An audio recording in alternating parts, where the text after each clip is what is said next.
right, here is the world's biggest cracked block.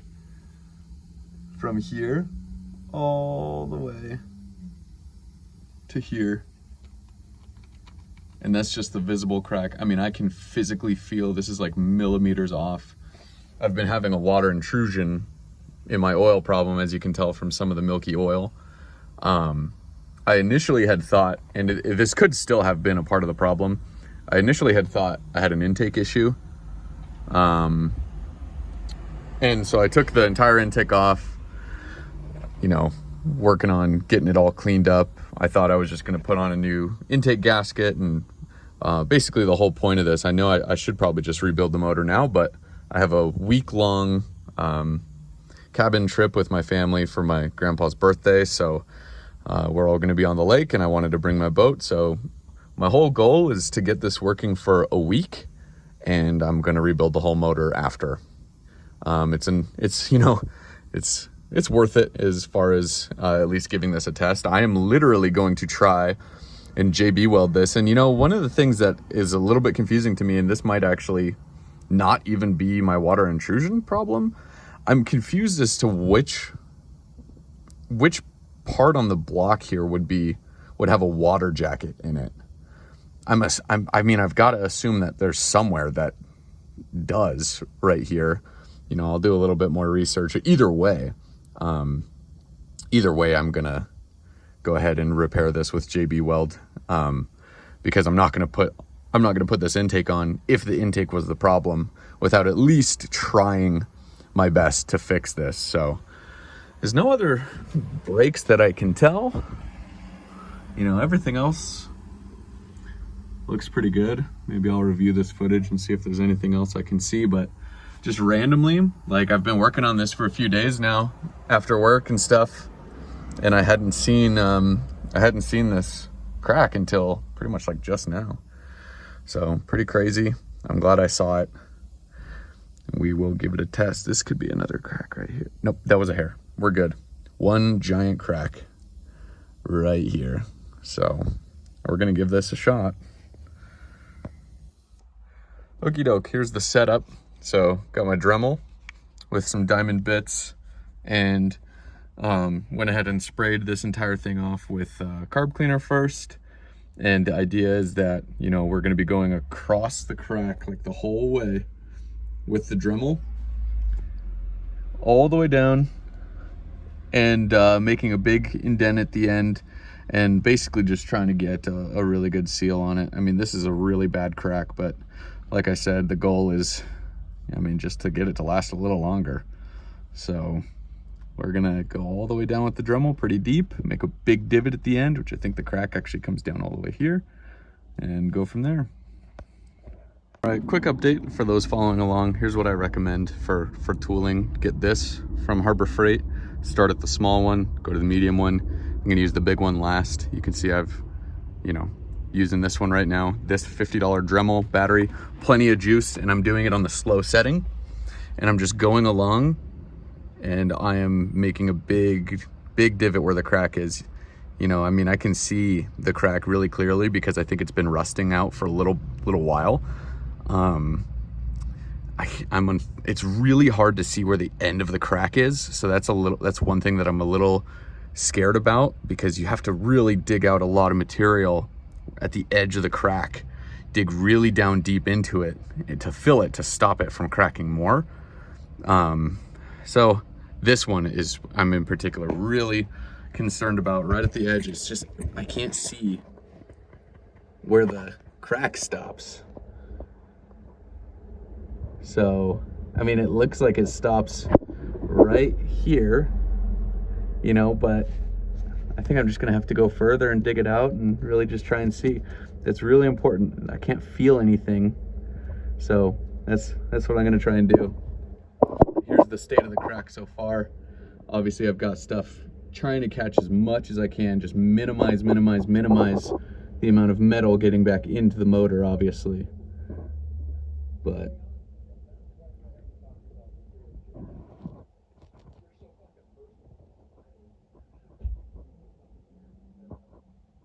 there we go.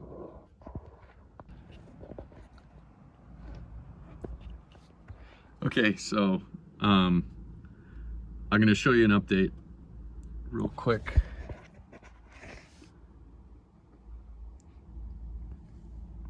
No hole has been drilled in on this side yet, but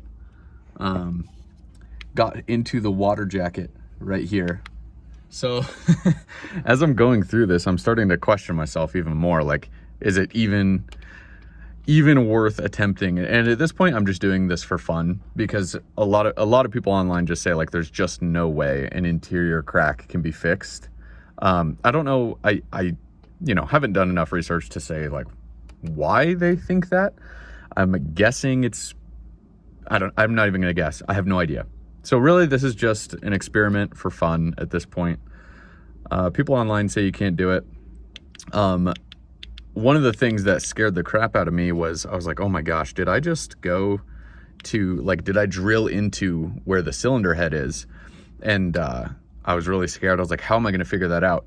Well, the good news is all the water jackets are rusty. You know, I mean, that's just how freshwater boats are. So all I had to do was shine a flashlight in here, and I don't think there's any way I'm going to be able to show. Well, maybe let's see if it'll focus. There's just no way I'm going to be able to show that.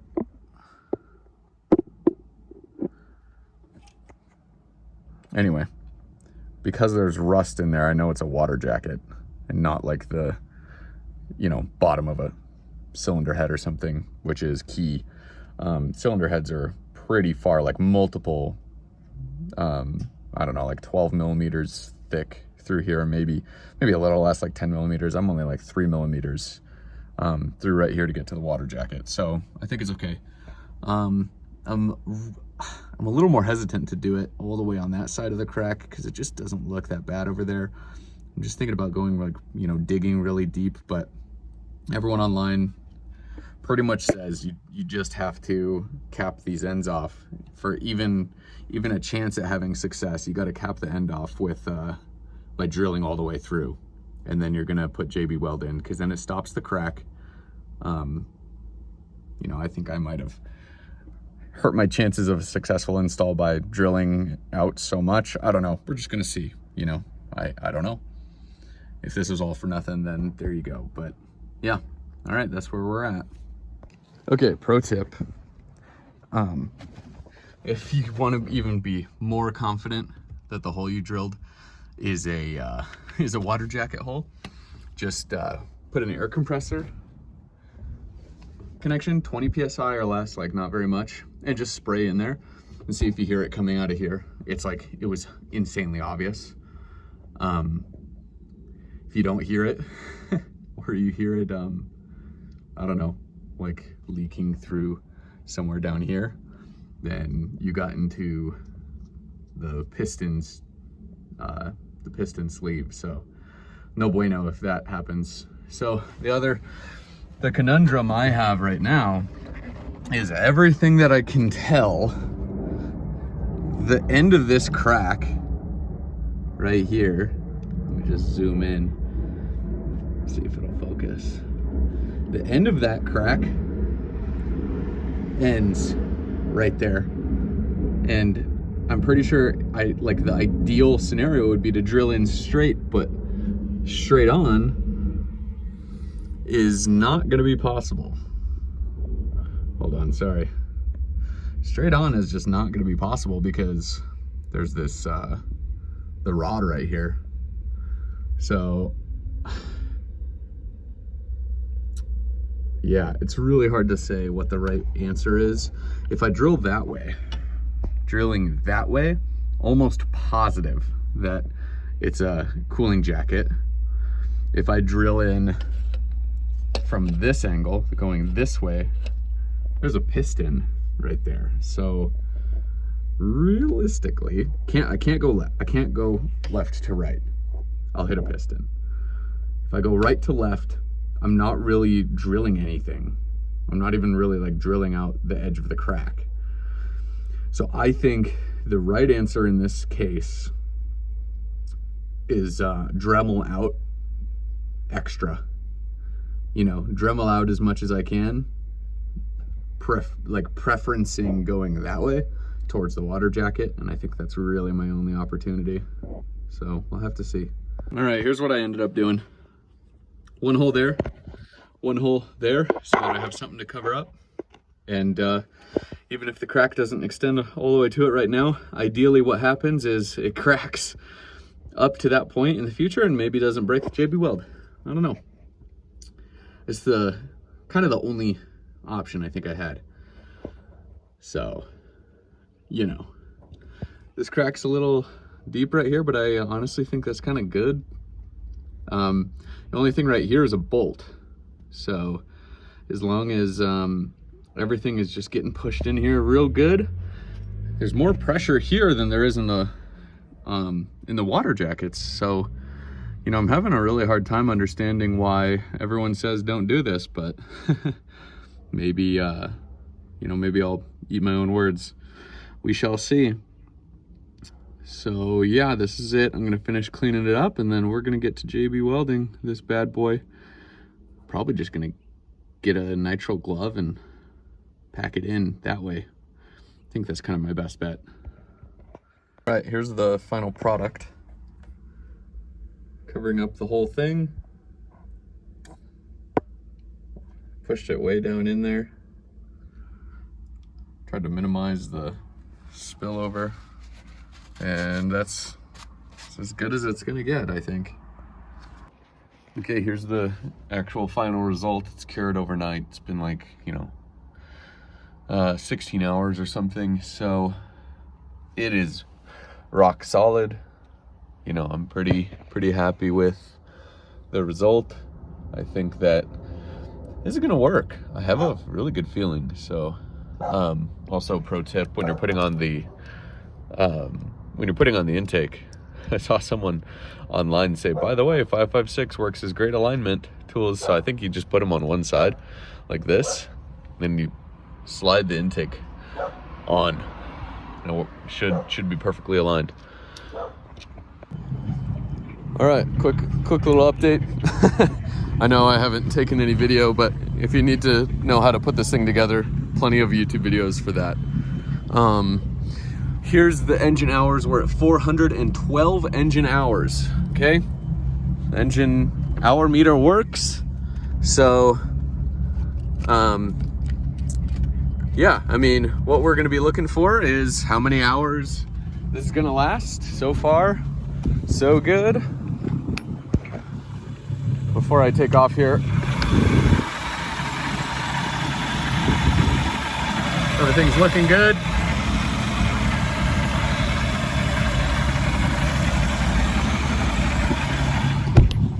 Sounds good. I'm not really gonna bother looking at the oil until I kind of go full bore for a few minutes, and then I'm gonna stop in the middle of the lake, and that's gonna be our first test. The only other thing is I might have to help these guys over here. We'll see.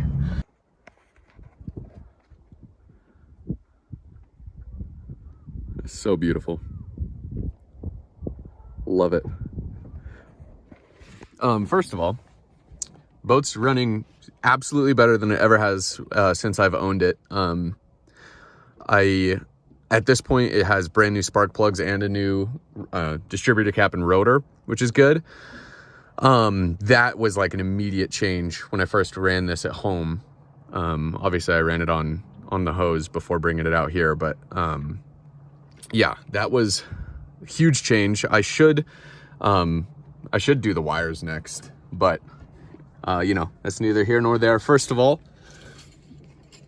first order of business, there is no milk. There's no milkshake yet. Again, you know, who knows how long that JBWeld will last, but so far, in the few minutes that I've been out here, no milk whatsoever, which is, that is a huge contrast to before. A little bit about what I did kind of like procedurally.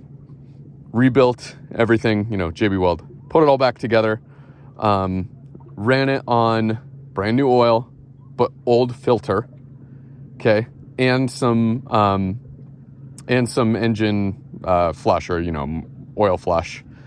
So did that first. Obviously got it up to temp, made sure that at least the water level didn't rise. So like that's step one. Step two is brand new filter, brand new oil again, right immediately after itself. And that's the best thing I can do to like simulate absolutely no water. I'm still getting drops in here, but like there's got to be some stuff left to burn off. And so that's what I'm going to do. I'm going to burn it off. We're going to see how long it goes. I'm going to just go on one big, I think I'm going to go on one big ride, but I have to be conscious about how far away I go from the dock in case things go bad. But yeah, there's enough boaters out here. I could probably flag someone down. So I'm going to go give it a rip.